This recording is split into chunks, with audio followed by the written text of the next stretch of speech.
Aaron Rodgers is probably the most polarizing, hated player in today's NFL, but before Aaron Rodgers, there was Jeff George. At the time, he had even higher expectations than Aaron and an even faster fall from grace. He quite literally destroyed his own career because everybody hated him that much. And that's what you get for having 3 first names, Jeff Scott George.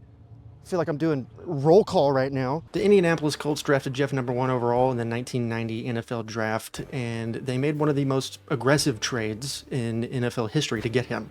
They traded away 7-time Pro Bowl offensive tackle Chris Hinton, 5-time Pro Bowl wide receiver Andre Rison, a 5th rounder and a future 1st rounder for the top pick and a 4th round draft pick. And in return, they got the #1 overall pick to get Jeff George and a 4th rounder. And they immediately gave Jeff the largest rookie contract in NFL history at the time. It was a 5-year, $15 million deal. The Colts scouts were they were practically crushing on him. They were kicking their feet and twirling the landline cord because he had otherworldly arm talent, he had precision accuracy, and he had the ability to throw the ball 60 yards flat-footed. And Jeff was a hometown kid. He was born and raised in Indianapolis, and he played college at Purdue in Illinois. So to them, they thought the stars were aligning. They thought that Jeff was going to be like the local hero. They also thought he was the missing piece to their current roster, which was not bad at all. The Colts had legendary running back Eric Dickerson. They had just finished 8-8 without a legitimate quarterback, and they were in a weaker division. So they're thinking, oh my God, we're going to be amazing. We're going to win the division every year at this point.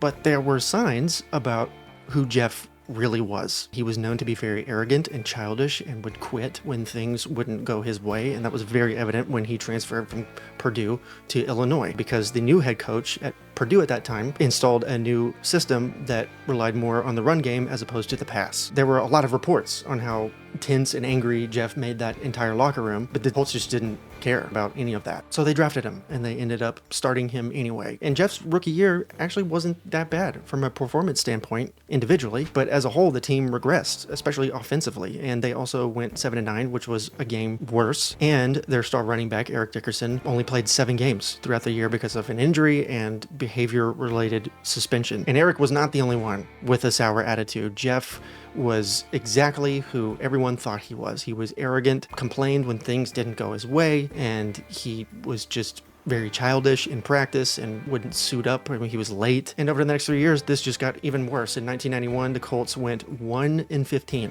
Yes, 1-15. In 1992, Jeff was benched in the middle of a game, and because of it, he reportedly threw his helmet and yelled at the coach and left the field, which, if you remember, is very reminiscent of former wide receiver Antonio Brown leaving the field when he played for the Bucs, and that ended in him just never playing football again. Probably because he was not able to. After the game, when the backup won the game for the Colts, Jeff told the press that the coach made the decision and he'll have to live with the consequences. Then, before his 4th year started in 1993, he just stopped showing up for work. He didn't report to training camp.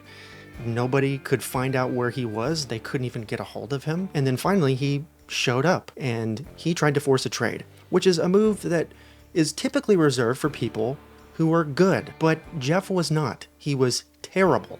And on top of that, he was violent, he was childish, and he was regressing as a quarterback. But the Colts didn't want to trade him just yet, probably because they had way too much investment in him. But nevertheless, Jeff did not like that and essentially said, you either trade me or I'm not suiting up. But he eventually suited up anyways, and that actually was a mistake because the Colts went 4-12, and Jeff, once again, was just not good at all. If you just became a film dork and hiked up your workout pants like Peyton Manning, maybe practice would have made perfect.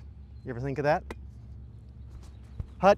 No. At this point, the Colts knew that they had to do something because Jeff's last 2 years were just absolutely awful. In his last 2 years in Indianapolis, he threw for a total of 15 touchdowns and 21 interceptions. If you are not that familiar with football, that is very bad. But I don't know what kind of oracle magic that the Colts front office was doing, but they somehow convinced the Atlanta Falcons to give them a 1st round pick, a 3rd round pick, and a conditional 1st round pick in 1995, all for Jeff. Jeff was in year 4. He sucked, and he was very toxic, but nevertheless, the Falcons still wanted him. And then something very, very interesting happened. Over the next 2 years, Jeff actually shined in Atlanta. He fit pretty well with their scheme. In 1994, the Falcons went 7-9, and they did miss the playoffs. But from an individual performance standpoint, Jeff played pretty well. Then in 1995, they got a little bit better. They went 9-7, and they missed the playoffs, and then Jeff had a career year. But just when everyone thought that Jeff was really figuring things out. He strapped that Pampers pull-up right onto his hips. He took his shirt off and stuck that milk gut out and was like, he wanted a huge contract extension, and the Falcons did offer him one for 5 years and $25 million, but Jeff rejected it because most of the money would come at the tail end of the deal. He wanted the team to fully commit to him and also give more money up front, and he wanted way more control of the offense. But naturally, as anyone would, the Falcons still had their reservations about him. They knew he was immensely talented, but they knew his character, and they were just trying to protect themselves. In addition to that, he and Falcons head coach at the time, June Jones, were headbutting a lot. Jeff was just a gunslinger, and he wanted to fly by the seat of his pants and do what he wanted. And June Jones wanted offensive discipline. You can't trust a ticking time bomb when you don't know how much time is left.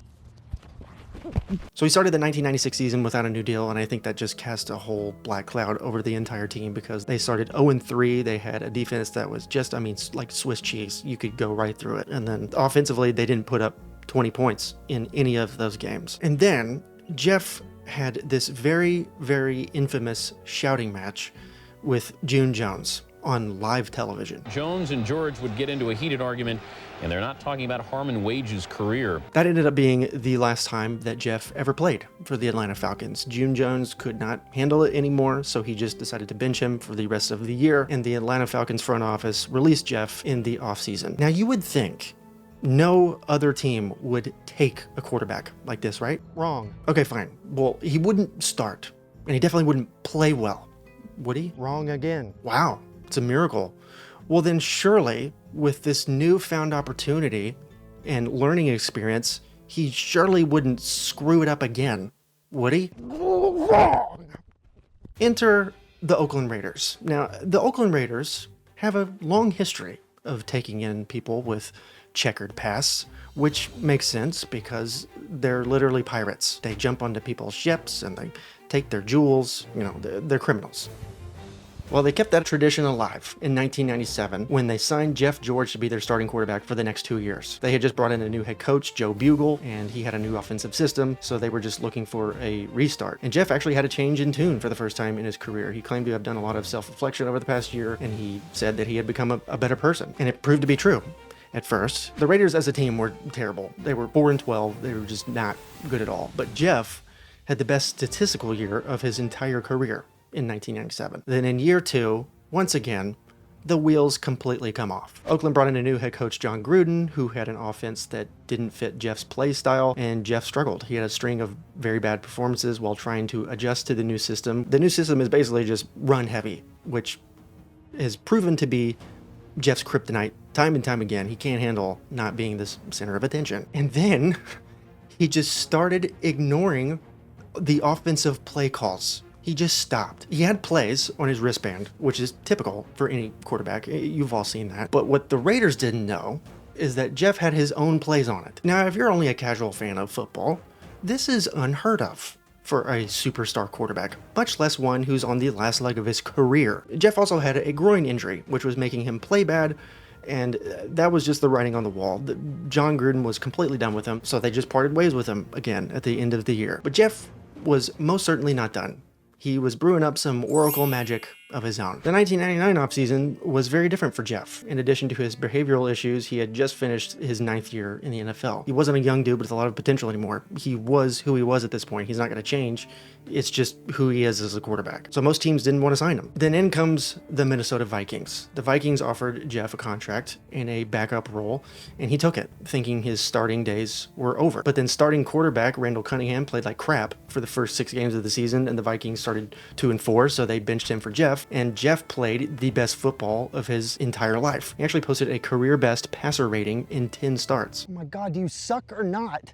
Decide. But the biggest difference was that Jeff was actually winning some football games, and he was winning a lot of them. He was 8-2, and he carried them from 2-4 to a 10-6 finish, and they made the playoffs. And what's even crazier is he won a playoff game, and he played very, very well. The Vikings beat the Dallas Cowboys, which is my favorite team, unfortunately. They beat them 27-10 in the wild card round, and Jeff threw for 215 yards, 3 touchdowns, and no interceptions. They ended up losing the following week, 37-49, to the eventual Super Bowl champions, the St. Louis Rams. But it wasn't because of Jeff. He threw for an eye-watering 423 yards, 4 touchdowns, and 1 interception. He was incredible. Now, if any other quarterback in the NFL did what Jeff had just done, they would have gotten a fat new contract similar to what Sam Darnold got, and they would also get a guaranteed starting job and maybe even at least just a 1-year prove-it deal that was really expensive. But Jeff was so unlikable as a person and so questionable in his character that the Vikings they couldn't commit to him. And they decided, hey, you know what? Just shop around, see what you can find out there in the free agent market, and come back to us if you don't find out anything or you don't get any leads or anything. And he didn't. He didn't get any offer to start anywhere. And so the Vikings decided to offer him like a cheap backup deal, and he didn't take it and moved on to the then Washington Redskins and took a much, much bigger deal. Jeff actually ended up having to start a few times over the next 2 years with the team, but he was just so bad. The whole team was really bad, to be honest. So he just flamed out of the league, and they released him after 2 years. And Jeff never started again. For the next 5 years, he had backup roles with the Seattle Seahawks, the Chicago Bears, and then he went back to the Oakland Raiders again before being cut in training camp. After he retired, he went back to his hometown and became a community activist. And there are plenty of signs that say that he has changed as a person, and that could definitely be true. I certainly hope it's true. And in fact, that's the most important thing out of anything, is if he's a good human. But Jeff George, the player, will always be who he was. Toxic, arrogant, hot-headed, and selfish. And it's the reason why I'm having to sit right here, right now, and be like, oh, well, maybe he's a good guy now, potentially, instead of what a Hall of Fame career. Because by all accounts of his talent and ability, he should have been a first ballot Hall of Famer. Should have called me. Max Preps listed me as a 7-star back in... Hold on, that got all over my chin. How about murder? I recently spent a few weeks reviewing the infamous Ray Lewis murder trial and trying to figure out if he really did, in fact, do it. And what I found was actually very, very shocking. Click the box in the top left-hand corner, and I will see you over there. All right, toodles.